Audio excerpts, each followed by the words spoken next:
తెచ్చుకోకపోతే జరిగే పరిణామం ఎట్లా ఉంటుందంటే చివరికి it will fall up to 31 million tons by 2042-43 కల్లా 72.01 మిలియన్ టన్స్ ఉన్న ఉత్పత్తి 31 టన్నులకి పడిపోయేటువంటి పరిస్థితులు ఏర్పడతాయి. ఈ 31 మిలియన్ టన్నులకు ఉత్పత్తికి పడిపోతే జరిగే నష్టం ఎవరికి అంటే అందులో దాని ద్వారా ఉత్పత్తి అయ్యేటువంటి బొగ్గు రాకపోవటం వల్ల రాష్ట్రానికి నష్టం, సింగరేణి కాలనీస్కి నష్టం.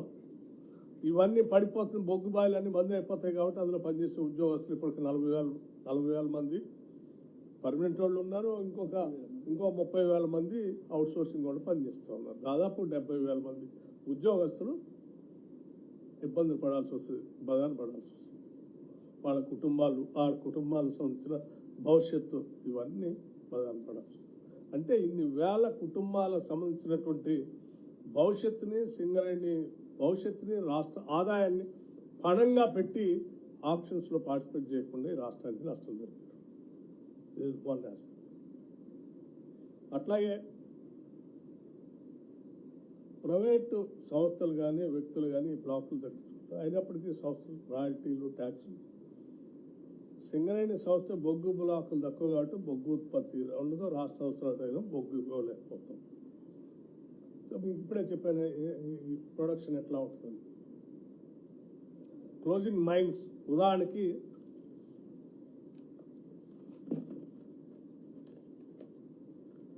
ఇయర్ 2024-25 కల్లా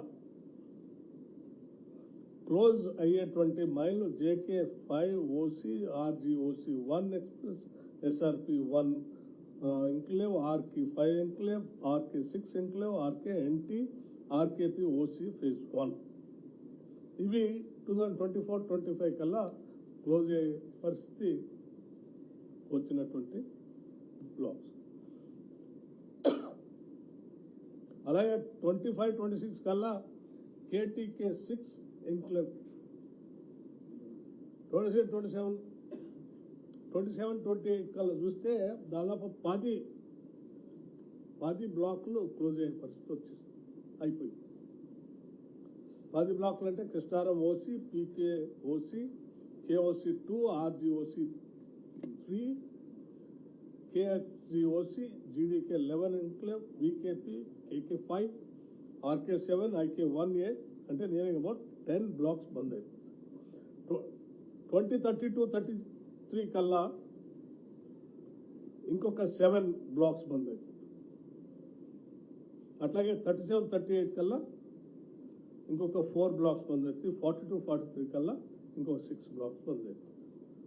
ఇట్లా బ్లాకులన్నీ ఇప్పుడు ఇలాగే కొనసాగితే ఇవన్నీ బంద్ అయిపోతే అదనంగా కొత్త కోల్ మైన్స్ తెచ్చుకోకపోతే సింగరేణి ఉనికే ప్రమాదంలో పడేటువంటి పరిస్థితి ఉంది.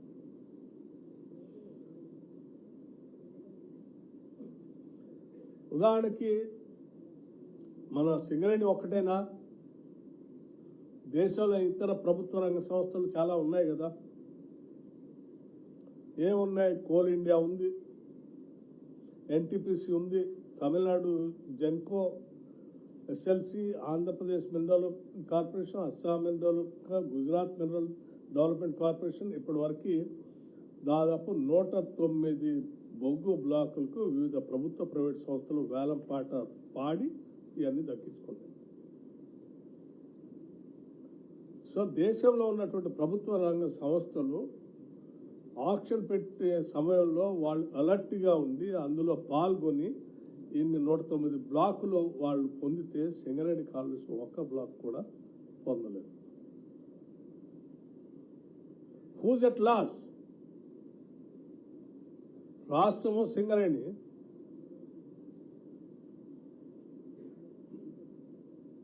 సో ఈ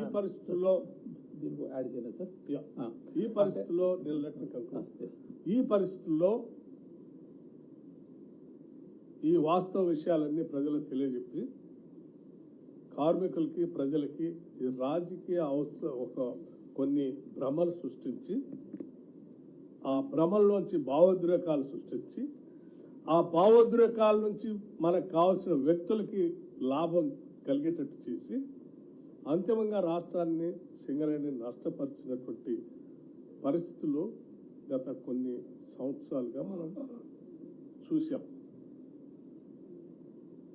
సో దీన్ని లోతుగా అధ్యయనం చేసిన జరిగిన నష్టం ఏంటో అంచనాలు వేసిన తర్వాత ఇది పొరపాటు, రాష్ట్ర ప్రయోజనాలు, ఈ సింగరేణి ప్రయోజనాలు, కార్మికుల ప్రయోజనాలు కాపాడాల్సిన బాధ్యత ఈ ప్రభుత్వం పైన ఉంది. ఈ భ్రమలను సృష్టించినటువంటి వాళ్ళకి, ఆ భ్రమల్లో పడినటువంటి వాళ్ళకి వాస్తవ విషయాలు చెప్పి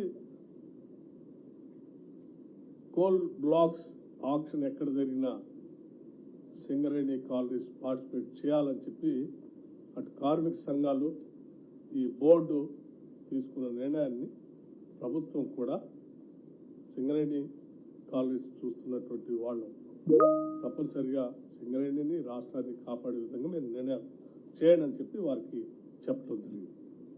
ఇది ఈరోజు తీసుకున్నటువంటి నిర్ణయం.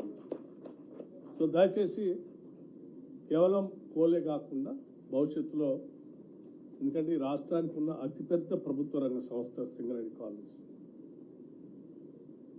మహానుభావులు ఎప్పుడో స్టార్ట్ చేసి మనకంటే ముందున్నటువంటి పెద్దలంతా దీన్ని కాపాడుకుంటూ ఈ రాష్ట్రానికి వారసత్వంగా ఇచ్చి వెళ్ళారు. అటువంటి దాన్ని తిరిగి కాపాడి ఆర్థికంగా హెల్దీగా తయారు చేసి భవిష్యత్ తరాలకు అందించాల్సిన బాధ్యత కూడా ఈ రాష్ట్ర ప్రభుత్వం పైన ఉన్నది.